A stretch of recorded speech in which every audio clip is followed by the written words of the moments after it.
Hey, good afternoon. It's February the 6th, noon on the East Coast, and this is Bob Wheeler.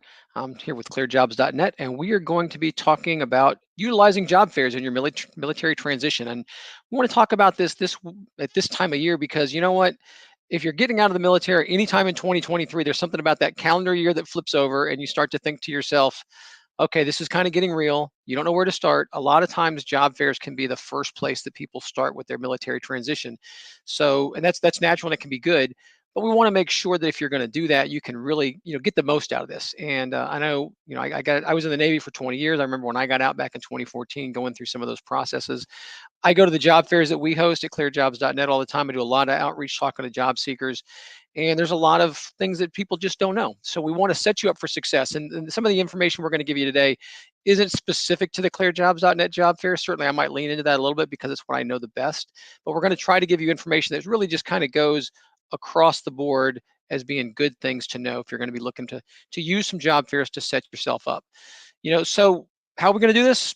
Breaking it down. We're going to talk about the types of job fairs because there's different types. There are different types, and if you know the different types, you're going to be better prepared and you're going to get better expectations. You're going to manage your expectations and get better results.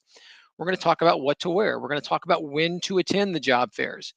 We're going to talk about what to do before you attend those job fairs. We're going to talk about some, to before you attend. We're going to talk about the resumes you're going to bring to the job fairs because they're going to be a little bit different if you want to play the game right.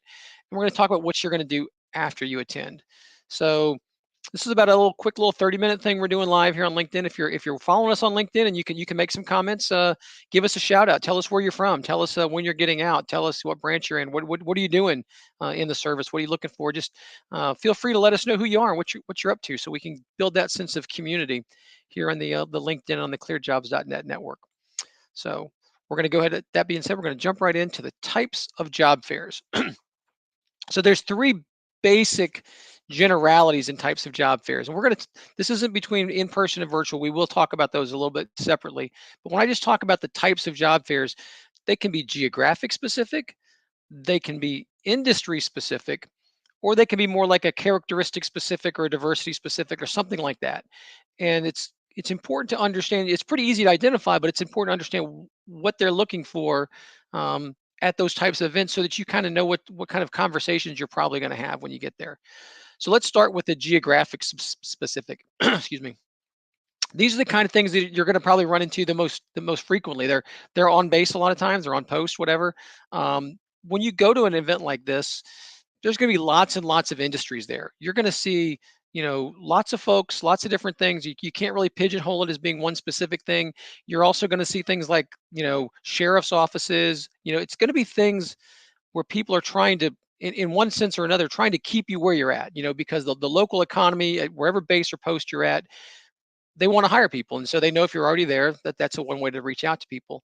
You're also going to see things like local educations and, assistance institutions and things like that. You will also see some of the big name corporations, but what you want to know about the geographic industries is, if you see those folks at the job fairs that are locally produced or geographic specific, you're probably not going to get a lot of information about the big name corporations jobs somewhere else. That what they've probably done is, especially if you're a smaller base, like I live out like outside Camp Lejeune, North Carolina. If there's a Camp Lejeune job fair, you're going to see the types of folks there who are already working here. So they're more like program managers, project managers, people that are living in this area because they're going to speak to whatever they do locally. It's a geographic specific thing. So that makes a lot of sense, when you talk about a geographic specific job fair. Um, Now there's other types. There's an industry specific job fair, and this might mean things like, healthcare, security cleared, the kind of things that we do. Our job fairs are just for people with security clearances, the cybersec, aviation. When you're looking at something like that, what you're going to see is all of those companies that are there are going to want to talk about a specific type of thing. And even if the company does lots of different other things, well, the program managers, the recruiters who are there, they've paid money to attend a job fair so that they can get that kind of talent. So that's their big focus. A lot of times these might even be associated with like conferences or other kind of special events. We do some of ours like cybersecurity conferences and stuff like that, where there's a conference going on next door to it, but it's attracting those types of people. So these types of events, they are excellent if you're in that industry. If you come to a ClearedJobs.net event and you want to leverage your security clearance, no matter what you're trying to do, these are all government contractors. This is the place to be because that's what they're trying to find.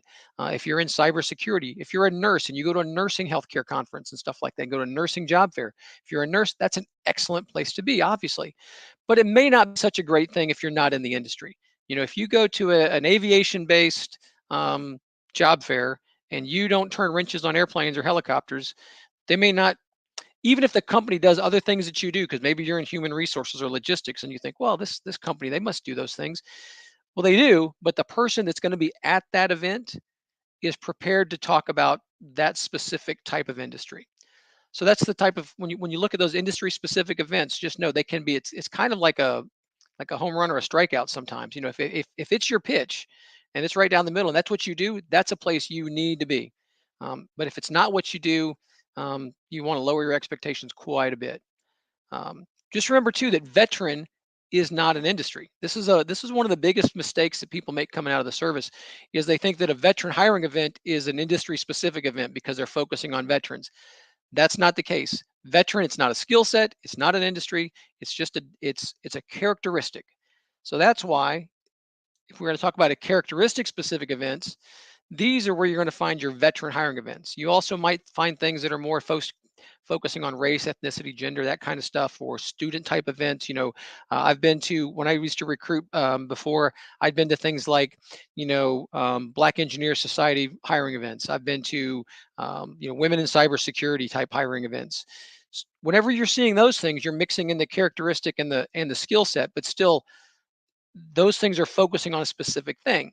So you might see wide varieties of industries. It could be people that are looking for, all kinds of stuff, but they're focusing on that specific characteristic. So those booth reps, again, kind of like the geographic things, they're going to be able to speak to the big picture of their company, but maybe not to specific opportunities. They might be more focused on entry level positions as opposed to that one very niche position that maybe that's what you do. A lot of times people say, well, you're just out here for the company branding and the marketing. Well, that might be true, but that's not a bad thing necessarily, but it can just be frustrating if you were expecting something different. So if you see a veteran hiring event, when you go there, just know that they may not be able to talk to a specific thing, but they may have a veteran hiring advocate or something like that who can explain the company to you, just maybe not a specific opportunity.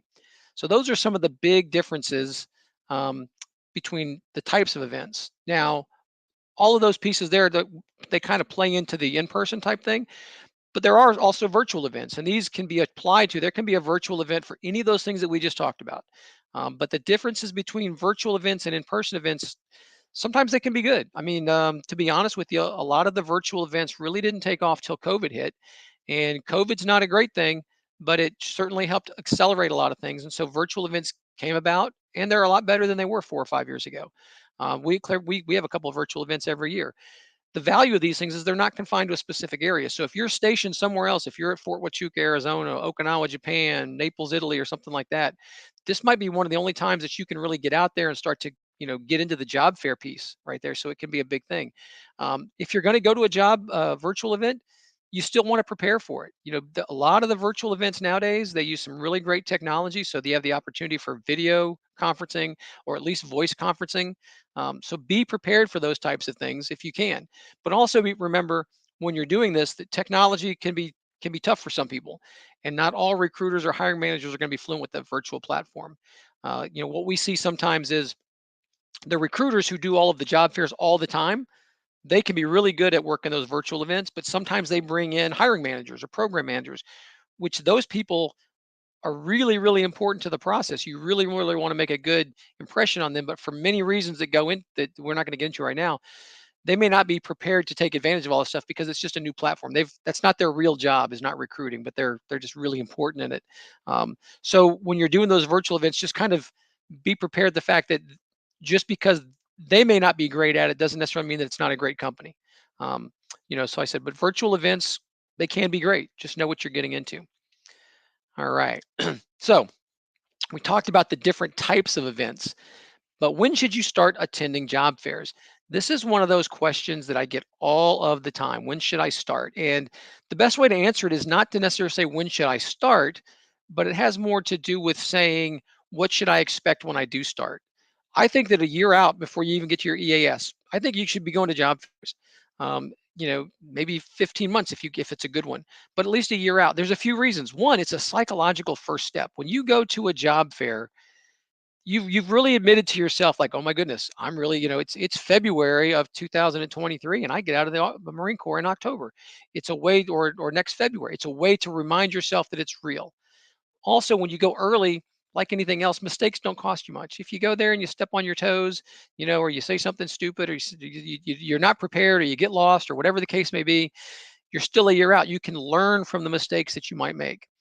And besides just learning from the mistakes you might make, there's also a lot of gap analysis that can happen. You can find out the things that you didn't know that you didn't know. When you go to a job fair and you talk to people and you ask questions, you can learn things about, what they use, what kind of tools they use, the way they say things, just the way the vibe of everything is working.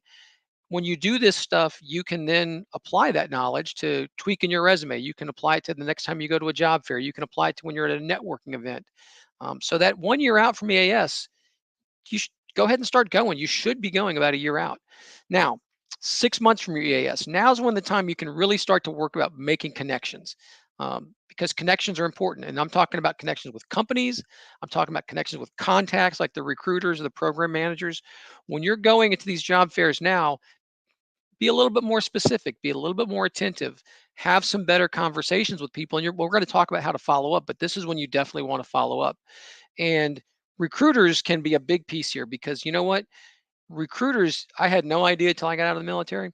Recruiters move around a lot, but they're very valuable. And whenever they move around, they like to bring their connections with them. So you want to connect to the recruiters as well as the company, so that if 4 months from now, that great recruiter who you had a connection with because they hire logisticians and that's what you do, if she's no longer working at that company, but she's moved to a different company and she's still doing logistician stuff, that's a connection to a whole new company there. So make those connections about 6 months out. Now, 3 months out from EAS, now is when you can start really talking about specific positions. Like the question I always get is, when should I apply for jobs? This is one of those things. About 3 months out, now they can really start looking at you as a real fit for a position, because now they can start to, kind of anticipate when you're going to be out. But they're not going to hold a job for somebody. Very, very rarely in the civilian world are they going to say, this person is so awesome, we're going to keep a, they don't gap a billet. As we should say in the military, they'd gap the billet. That doesn't really happen, because, the military is not about profit and loss. In the outside world, and especially in government contracting, it's about profit and loss. And if somebody's not doing the job, they're not making the money to keep the company going. So about 90 days out, now you can start saying, hey, I'm interested in this specific position. And you can feel pretty confident that you can get a legitimate discussion out. So a year out, psychological first step. 6 months out, you're starting to make connections. 3 months out, you're hitting those job fairs to start talking about specific positions. All right. Now, what to wear. When you go through your transition class, you're going to talk about, attire and all that kind of stuff. But if we're starting to do these job fairs, hopefully before you even go to transition class, you're doing some job fairs. So what should you wear? You can wear a uniform of the day if it's a job fair on base or post. If it's a job fair that's on the base and you're going to pop over there at lunchtime, 100% wear a uniform. I mean, certainly if you're a wrench turner or you're out in the field or something like that, you probably don't want to wear anything that's too dirty. But if you have to go, I mean, you can do those things on an on base event, and it's not a big deal. Um, you can even wear your military uniform off base if you have to. Obviously services got different rules. Navy, Marine Corps, you can't wear certain uniforms off base, but some of the similar uniforms in the Army and Air Force, you can. You can wear those if you have to, but I would only do it if you don't have any other option. If you say, look, hey, this job fair weren't until 6 o'clock. I just got off at 1600. I need to run over there. It's better to be there in uniform than to not be there at all. That's one thing I would say. But if you can, appropriate business attire is preferred for lots of different reasons. But even that being said, suits nowadays, they're not mandatory. They're not bad. I certainly see a lot of people wearing suits at job fairs. I think if you're looking for a more senior position, then the more senior the position you're looking for, the more important a suit is. Um, but the biggest piece is just look like you planned on being there. That's kind of the real takeaway, is look like you care about what you're doing. Because as a transitioning veteran, when you mention this to the recruiters and the program managers that, yeah, hey, I'm still in the Army, I'm doing this, I'm doing that, they're going to understand where you're coming from. So if you've only got the bare minimum of civilian attire, that's fine. But wear what you got, and just make sure it looks like you planned on being there, that you took it seriously. All right. Before the event, what can you do? Before the event, review the companies that are going to be there. I pulled a quick screenshot. We've got a job fair coming up um, for polygraph cleared folks in Virginia later on this week. You know, we'll list the companies who are going to be there. Just about every job fair will do something like this. They'll say, "Hey, here's the companies who are going to be there. Take advantage of this. Look at those companies. Go to their websites." And I know people hear it all the time that you should do this, but it really, really is important because it helps you. You know, one of the real values of a job fair is when you go to these places, you'll see the companies that you've heard of, but there's gonna be a lot of companies you've never heard of. And one of the you don't get a lot of time when you're talking to these recruiters, when you're talking to these hiring managers. So the worst question you can ask is walking up and saying, "Oh, what does 26 Technologies do and how can they help me?" Like that's not the question you want to lead with. Much better to say, "Hey, I looked at your website. I see that you guys do X, Y, and Z. That's really interesting. You know, what do you have going on?" Show that you actually care about that you've done some homework. Now, not everybody does this, but a lot of people do. Some people, not as many as should, I think, but I know we do. We not only do that, but we will list the positions that people are looking to fill. So, like, if you went to the GDIT page on that, what I was just looking at there, so yes, GDITs, right? Where's that? General Dynamics IT right there. So then we'll list the positions that they're looking to fill. So if you go to a job fair and you are looking at this kind of information, just know that this isn't the only thing those companies are hiring for, but it's what they're hiring for the most at this particular event. So the recruiters who are going to be there, or maybe the program managers, they're going to be able to speak to these positions. So again, remember we talked about geographic and industry and different types of, when we talked about industry specific, we said if it's in your wheelhouse, you need to be there. You know, this example right here, if you're a DevOps person, AWS cloud engineer, you know, you definitely need to be at an event like this because they're going to be looking for those types of people. But even here, you might think, oh, GDIT, they're information technology, and I don't do information technology stuff. Well, what else are you looking for? Human resources operations specialists, customer service support, um, executive admin support, staff officer, lots of other things too. So now when you come to this job fair, if you just because you don't do cybersecurity, you can still have a reason to go up and talk to GDIT. And there's a good chance that those recruiters who are going to be there are going to be like, oh, well, you know, I can answer those questions because I was just looking over here looking at some of the comments that came in. Sorry, just want to make sure I don't miss anything. Um, so the other piece that you can do, like, if you look at it, you ever see a job listing like this and there's some kind of crazy numbers and letters about this? That's a requisition number. I would even say like staff officer, like what the heck's a staff officer do? If you went to the GDIT careers page and just searched for that right there, just cut and paste that in there, you're going to bring that whole job description up. So now you can look at the job description and you can say, hey, when I go to this job fair, I can talk specifically about this type of a position. And I can say, I saw the job description. This is what really sets you apart from just that person who just shows up to the job fair and says, what can GDIT, for example, do for me? So um, now we've talked about getting ready for the job fair. Let's talk about what you're going to bring to the job fair. I do think there's something called a job. I call it a job fair resume. When you go through your transition class, you are going to hear all the time about how you need to have a job, a resume that's specific to a job, and that is 100% true. You should, and you're going to need that eventually. But when you're looking at a job fair resume, and also for a job board, if you're going to put up on a job board, you don't know exactly what the position is that you're going to be talking about. So then, at this point, you do want to have a more general resume. Don't don't confuse this. Don't think that this is going to replace your specific one that you're going to need later on. But this is a time to have a more specific job fair. This is the one that kind of just tells you all about what you did. But you definitely want to keep it in line with what they're looking for, just like in the industry at least. Up in that summary section, this is a time where you want to indicate your expected transition date. If you know you're getting out of the Marine Corps in, like I said, October or February, whatever, put on their expected transition date, available for work, whatever. October 15th, 2023. Um, this is the kind of thing that's going to let them know when they're looking at your resume whether or not you're in the right window. Because these resumes that you give them, what they're going to do with them is they're going to take them, they're going to upload them into their system, and they're going to stay there, right? So even if you go there a year early and they don't have anything for you, because like we said, it's like the 3-month windows when they're looking at a specific job.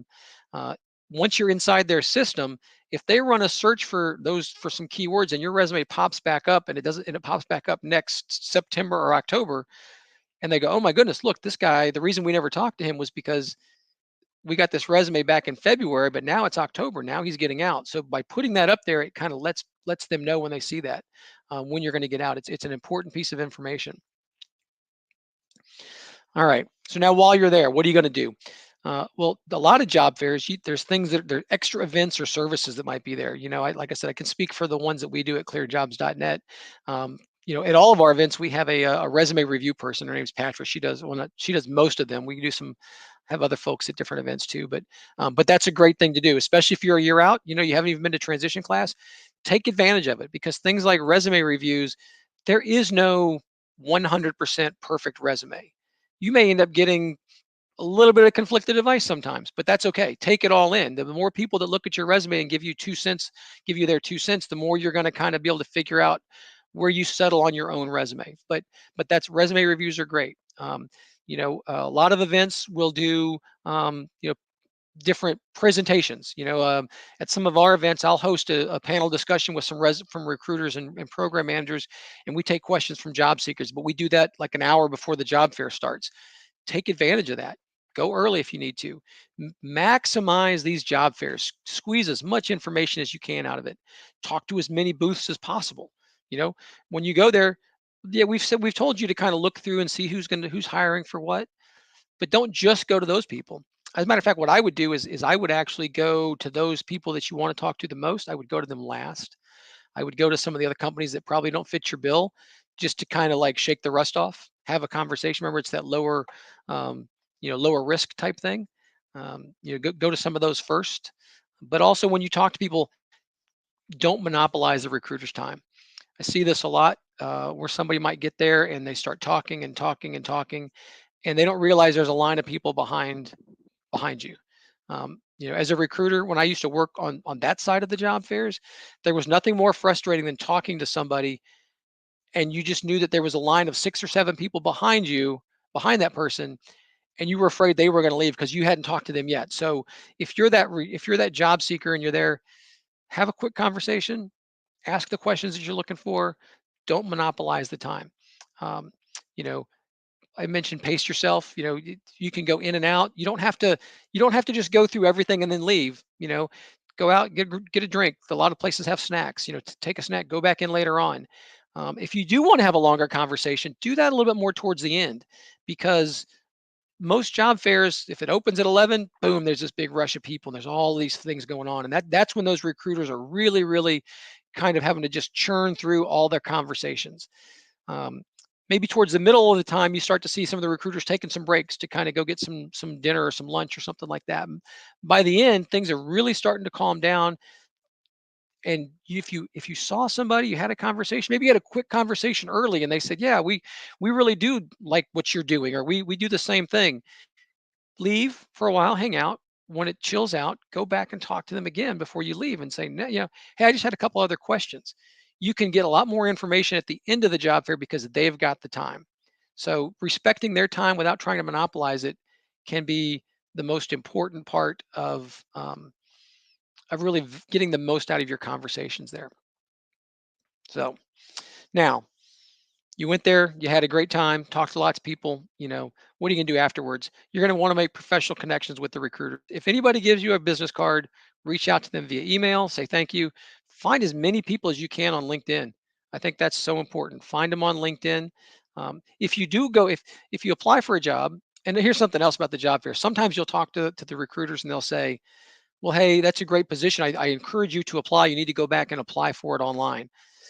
That's not always them brushing you off. Sometimes people think that that's what's going on, but it's not always the case, because especially government contractors, they're very specific in how they can take an application because they've got to account for everything. So all applications have to go through the online process. So if they tell you to go back, hey, I encourage you to apply online. Go ahead and go back, apply online. But when you're done, send them an email and mention, "Hey, I applied for that program manager position that we talked about. I went ahead and applied. It was I found it. It was job ID number blah blah blah blah blah." And the reason you want to do that is they're going to go back and look, and they're going to make sure you applied for the right job. They're going to make sure everything was done right. you're also kind of helping them out too, because these recruiters, they have to justify the money they spend. Our events cost $2,000 or $3,000 for them to come to a job fair instead of a booth. They want to be able to say, "I talked to people who applied for jobs there." So when you reach out to them, you're creating that connection of, "Hey, we spoke. I applied for a job." They're going to help kind of shepherd your application along. If they see something that's wrong with it, maybe it didn't get uploaded right.